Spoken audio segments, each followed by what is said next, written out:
So I'm not going to hold you, fam. Something quite interesting happened this week. We had tech pull away from everything else, and that's going to be QQQ. QQQ is going to be the top 100 tech companies within the NASDAQ. Now, QQQ is almost up 2.5 points, while the Dow Jones went actually red, right?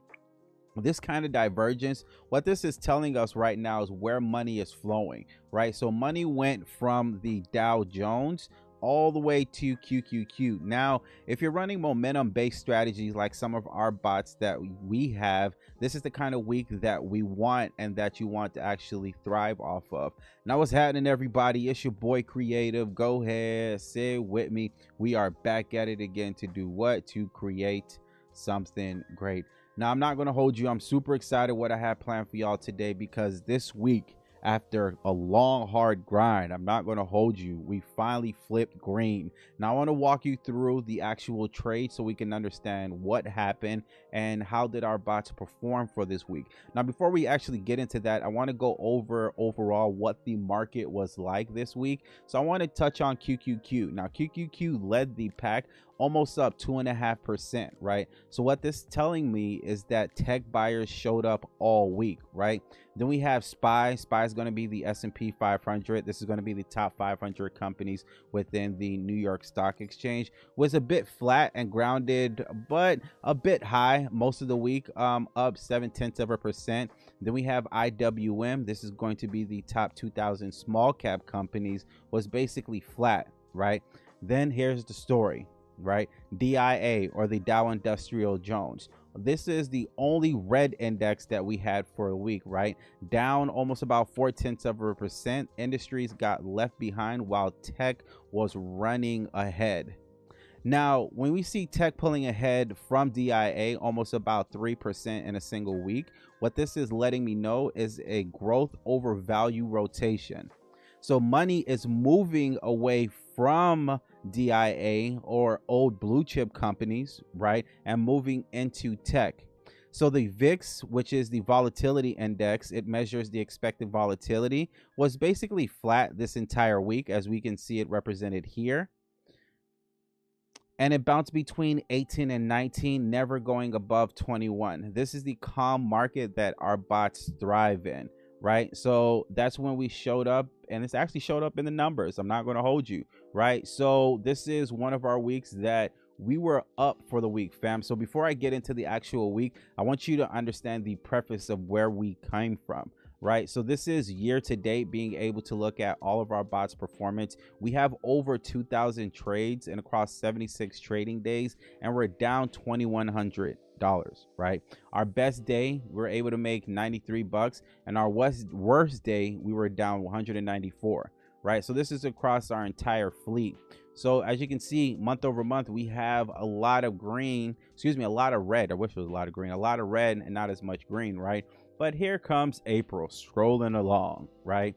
And we have our first green week, right? So let's actually get into it, fam. And this is looking at it month to date. So as you can see, we started the month a bit rough. So just being able to look at some of the trades, and no, it's not April Fool's, or wish it was, but just being able to look at some of the context, right? So we had VIX that was ranging between 23 and 5. Remember, VIX is our volatility index, right? VIX is going to be our fear index. It measures how much the volatility traders expect in the next 30 days, right? It is calculated from S&P 500 option prices. When traders expect a big move, either up or down, they pay more for the options, and then the VIX rises. A low VIX means a calm market, but a high VIX means traders are bracing for the turbulence, right? So put on your seatbelts, fam. So what we're seeing here, and earlier this month, we had VIX range anywhere between 23.5 and 25, right? So that's a bit elevated, if not going towards high, right? It's in the 75 percentile, and volume was super low, fam. And we had a PC ratio bearish, right? Anything above 1, you're going to have that PC ratio bearish. And you see IWM and DIA just crashing as they were. But we did have a couple of bots that did perform well, and this is one of the bugs I had to fix. Bots not being able to tag their trades, right? So we can't properly attribute them. So we have ADX, Early Worm, Breaky Baby, and just make note of the names, right? Starbaby is one of our stars, right? Don't let this fool you. And it just lets you know that there's going to be days that just looking at the bots trades, right? So we just add this up. Let's call it 13 bucks, right? But this trade right here wiped everything out. So that's why JIT was down $2 for the day. Baby is another one of our SPY momentum bots. You would think today, and today when I'm recording this is April 24th, 2026, that today being a green week for all of our bots, right? It just didn't have it. So let's go take a look at the week, right? So let me just pull up the week to date calendar. So as you can see, it was a beautiful week, fam. Beautiful week. We had 135 trades, and we're up. It's at 62%, right? So of that 135 trades, we won 84 of them. We lost 50. This is across all 5 days, and I'm up 153 for the week. Best day was 55 bucks. Worst day was $4.91. That is something, bruv. Average P&A per day was 30 bucks. So let's go take a look at some of the trades. So remember the PC ratio when we first started, we were at 1.24. Right now we're at 1.13, right? So it's still a little bit bearish, but not as high. We see VIX dropping down a little bit more into that calm range, right? Where momentum strategies are going to thrive, right, bruv? And we see the VIX percentile is a lot lower than what it was in the beginning of the month at 43. IWM and DIA is still trending good, right? But as you can see, there's not as high as we would want them to be. And here's our historical context, right? So being able to take a look at some of our strategies. Now remember, this is on Monday, right? So we had Simpiebaby take 2 trades. Let's take it, and you can see taking both sides of the market is just not puts, but it's a put and a call, and it's trading QQQ, right? So let's take a look at this trade. Go ahead and blow that up real quick. So you see, we had Simpiebaby was trading QQQ being the top 100 tech companies within the NASDAQ. It was betting the 649 level, and it was bullish on QQQ. So it got in at 74. And remember, option contracts, for every one option contract equals 100 shares. So this doesn't represent 74 cents. It represents $74. Why? Because we have to multiply the 0.04, multiply that by 100, then you get your actual cost basis, right? So this cost us 74 bucks, and we're able to get out at 86. And even though it says a market order, what I love being able to do, not love, but it's one of the standards, right? We submit limit orders, but just in case we need to get out of a position, that's when they have the opportunity to submit a market order, right? So we made 12 bucks in just under 2 minutes, and there's some fees we had to pay, so that's why it came out to $11.96. So as you can see, bot is doing very well. Let's take a look at a bot that didn't do quite so well, and this is Breaky-Baby. This is a bot that trades the S&P 500 on structural breakouts, right? So what we're looking for is a break of structure, whether it's being a bullish break of structure or bearish break of structure. So it took a put. It was betting that the market was going to go down. We took it at the, we took it at the 707 level. We were bearish on the market. We got in at 81, got out at 72, and it was a 2-minute trade. Yeah, it just looked like the market turned around for us, right? And there's a couple of things that we still need to fix here, but nonetheless, it is what it is. Let's go to Wednesday, right? So as you can see here, 3-day win streak. 3-day win streak, because this is something that is pivotal, right? We see the PC ratio dropping down a little bit lower. We see VIX still in the range where momentum thrives, right? You see IWM and DIA still trending a little bit negative, right? And our win rate just for on Wednesday was 54%, right? So Starbaby, right? You saw Starbaby in the beginning of the month didn't do so well, right? But you see Starbaby here batting 1,000, bruv. And this is on calls and puts, right? And we also have early worms doing a great job, and rest baby, right? This is a strat that I just came up with, I want to say about 2 or 3 weeks ago. I'm still paper trading it as long as with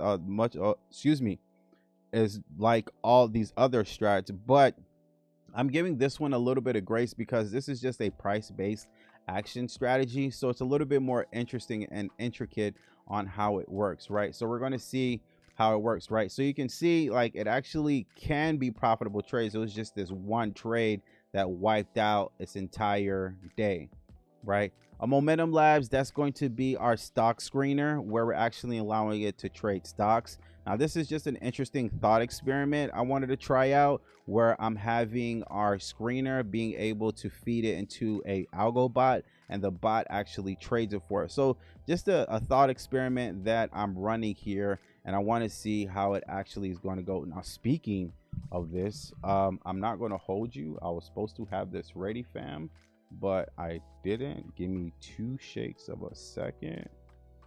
You know what? I'm going to bring this up later. Oh, here it is. Here it is. Here it is.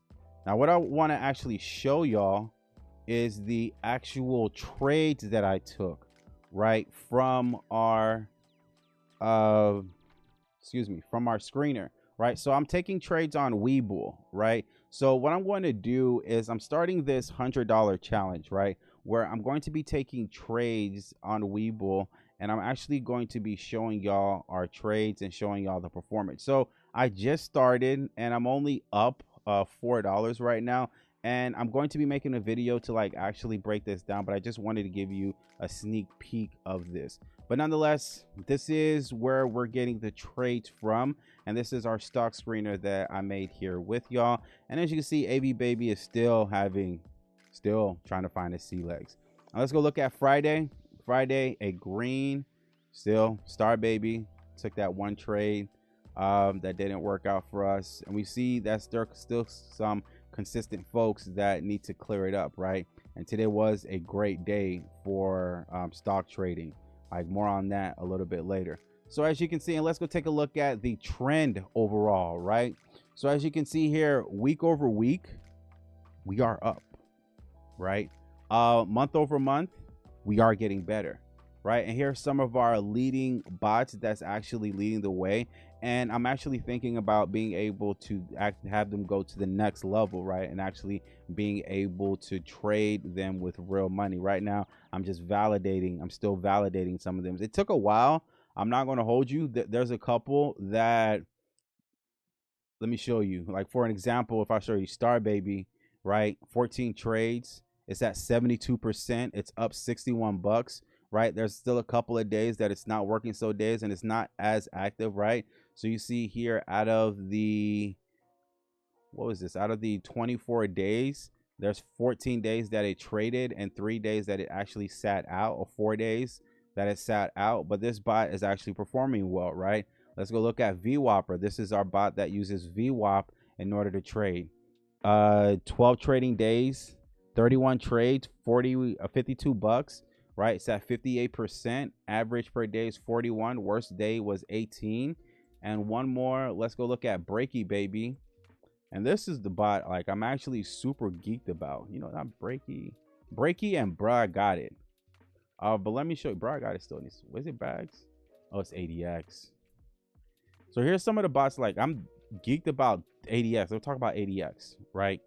ADX, I think, is one of these other bots that I really do believe is going to be prepared in order to start trading with real money, right? Reason being so is because it is getting better week over week, right? So as you can see here, a lot less red, a lot more green, which we can appreciate, right? And it's actually learning how to actually algo trade autonomously, and that's one of the things that we're looking for. All right, to close, so what actually moved the markets this week, right? So we have Tuesday, retail sales came in hot, 1.7 versus the expectation of 1.4. Normally, that's bullish sentiments, right? Because we have consumers that are spending. But the market sold off anyway. Why? Because a strong consumer data means that the Fed has less reason to cut interest rates. Now, in this environment, good economic news is actually bad news for rate sensitive tech, right? And that being the QQQ, right? It's counterintuitive, but that's how it works right now. The yield curve, that's the relationship between the short-term and long-term treasury rate. That didn't move too much, but the 2 and 10-year ticked up a few basis points, and the bond market is pricing rates to stay higher for a little bit longer. We have no recession bets, no rate cut bets. We are in a steady state. So what are we watching for next week? The fleet turned a profit while VIX stayed calm and QQQ trended. We're hoping for another week like this so our momentum based spots can continue to perform. We're also going to keep an eye on the Chicago activity Fed. It came in negative on Thursday, right? So 2 negative prints in a row. We will have a different conversation about where the economy is headed. So that's it for the weeks. I need y'all to go ahead and drop your questions in the comments about anything that you saw during the video that you do have questions about. So I do appreciate you for y'all for stopping by. If you haven't already, go ahead and smash that like and subscribe button. It is your boy Creative. I'll be back at it again with another episode.